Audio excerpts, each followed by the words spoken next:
3 hari jelang Lebaran, arus lalu lintas di gerbang tol Cikarang Utama terpantau ramai lancar. Untuk mengetahui kondisi terkini malam ini, kita bergabung dengan Tezar Aditya, serta juru kamera Dwinanto dan pilot drone Rino Fajar Setiawan.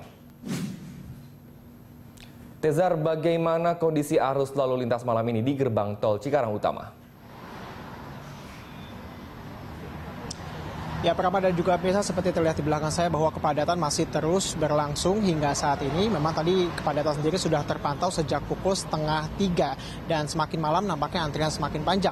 Jika tadi kami melaporkan pada sore hari, kepadatan ini sudah terlihat di kilometer 21 hingga di sini titik ini kilometer 28. Saat ini informasi yang kami dapat, ini kepadatan sudah terjadi sejak kilometer 15. Jadi artinya sudah ada antrian hingga 13 km ke belakang jelang pintu tol gardu tol Cikarang Utama di titik kilometer 28.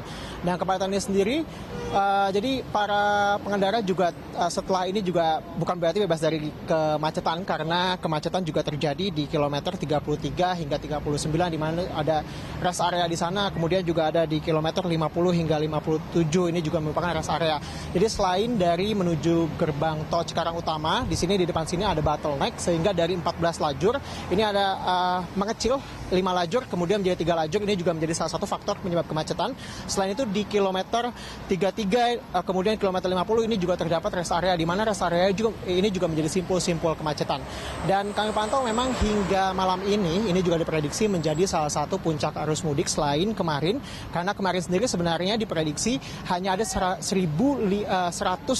kendaraan, tapi pada realisasinya kemarin sudah ada 116.000 kendaraan yang melintasi gerbang tol Cikarang Utama. Dan hari ini Jasa Marga sendiri sebenarnya memprediksi bahwa akan ada 114.000 kendaraan, tapi kita akan melihat besok angkanya baru akan keluar, karena Jasa Marga sendiri ini menyatakan nampaknya puncak arus mudik agak bergeser karena liburnya pun semakin cepat. Jadi yang sebelumnya liburnya diperkirakan hari Sabtu Minggu, karena semakin cepat dari Jumat, Jasa Marga memprediksi bahwa puncak arus mudik bisa jadi sudah terjadi kemarin, hari ini, atau masih akan berlangsung besok. Prama. Tezar, lalu langkah apa yang dilakukan Jasa Marga untuk mengurai kemacetan?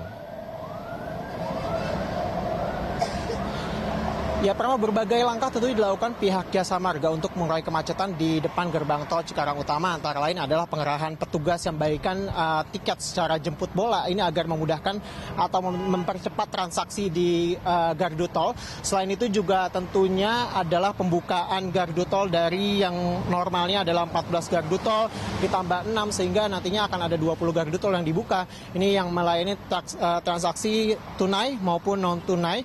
Selain itu juga tadi sempat juga, Prama, sebenarnya ketika kepadatan ini terjadi di ruas jalan ini sempat dialihkan. Jadi tadi sempat terlihat kosong, tapi sebenarnya kendaraan sendiri dialihkan keluar ke gerbang tol Cikarang Utama, di gerbang tol Cikarang Barat 3, kemudian dimasukkan lagi nanti di Cikarang Barat 1. Jadi ini juga mengantisipasi para pemudik yang akan melakukan perjalanan mudiknya malam ini. Ini juga nantinya jika kepadatan ini bisa jadi Anda akan dibuang ke Cikarang Barat 3, nanti bisa masuk lagi di Cikarang Barat 1 atau di kilometer 33. Memang ini juga menjadi dilematis karena di sini juga pihak Jasa Marga tidak bisa membuka keran secara besar-besaran karena dikhawatirkan kejadiannya seperti tahun lalu. Ketika tahun lalu ini dibuka secara besar-besaran, titik kemacetan akan berpindah ke Brexit, yang kita tahu bahwa tahun lalu kemacetan di Brexit mengular sejak kilometer 15, namun pembukaan gardu tol belum ditambah 6, ini juga untuk mengurai kepadatan yang sudah terjadi di Brebes Timur, sehingga kemudian tidak terjadi kejadian seperti tahun lalu, di mana kemacetannya bisa hingga berjam-jam. Demikian, Prama. Ya, baik. Terima kasih Tezar. Pemirsa, reporter Tezar Aditya serta juru kamera Dwinanto dan pilot drone Rino Fajar Setiawan melaporkan langsung dari gerbang tol Cikarang.